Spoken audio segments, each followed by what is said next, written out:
What is up, YeshGamers? Robert the Bruce here with some thoughts and tips for dominating in Domination. Now, it's crazy fast-paced gameplay with a lot of close to mid-range combat as you battle it out against the enemies to capture and hold the points.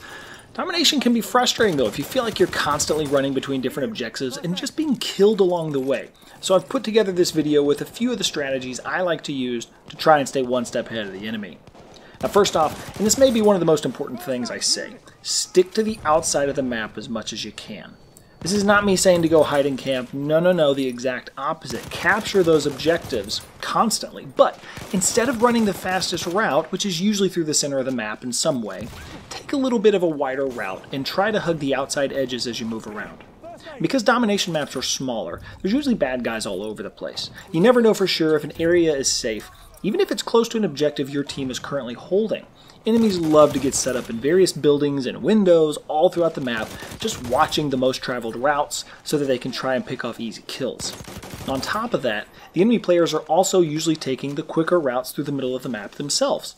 So when you're not near an edge, you're vulnerable from all sides. It's all too easy to feel like you're keeping an eye out for bad guys, but you know how it always happens. That one section you haven't had a chance to look at yet, that's where the enemy is camped out, and suddenly you're dead. Now by sticking closer to the edges, you eliminate the threat of having bad guys in that direction. So it becomes much easier to watch the areas where a bad guy could be at as you traverse through the map towards objectives. And the majority of your team is going to be traveling through the middle of the map because that's kind of what everybody does. So don't worry about it being suddenly uncontested or something. Working the flank around the perimeter can also lead to some really wonderful moments where you sneak up on an enemy pack of 3 or 4 at an objective and can take them all down. Now in Domination, with both teams being smaller, this can really lead to a swing in the momentum, and it's something you can pull off single-handedly. Good stuff. Next up, pay attention to the indicators next to each objective marker that let you know if there are enemies also in the capture zone. This seems obvious, but we see it all the time. Even though we have a majority at a point and we're capturing, there's still 1 or 2 enemies showing up in the capture zone. Well, suddenly all your teammates run off and you start losing the point right away. Don't be that guy. Also, do some quick deductive reasoning about where the enemies could be. The capture zones are usually pretty small, so if you see where your teammates are at on the minimap, you can often get a good idea of where the bad guy might be who's lurking around. Now, we all love to bash campers, but in Domination, there is something to be said for defending a point. If you choose to do this, though, just remember to switch locations often. Otherwise, you'll usually be revenge killed pretty quickly. Now, when it comes to spawning in, don't blindly make a choice just to get back in the game. Look at what is being captured, what's being lost, and where you think the enemy might be headed if nothing's immediately clear. Now, if none of your teammates are in an area that you think is particularly helpful at the time, switch to spawn at a random location. You'll often get lucky and wind up closer to somewhere you want to be. Saving those 10 or 15 seconds of having to run across the map can be a game changer when it comes to fending off bad guys while you wait for backup to arrive at a certain objective. Now lastly, if it's getting towards the end of the game and your team has the majority of points, it's not a bad idea to stop and just defend one of them.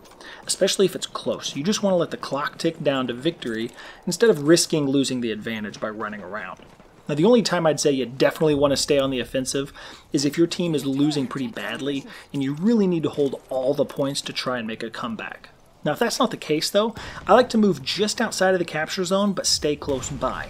That way I know as soon as an enemy enters it to start capturing, I have the advantage of surprise. Now if you've got some domination tips to share, or just random thoughts you want to tell strangers, head down to the comments below. Also, I've heard subscribing is really fun, so something to think about. As always, thanks so much for watching, and I'll see you on the battlefield.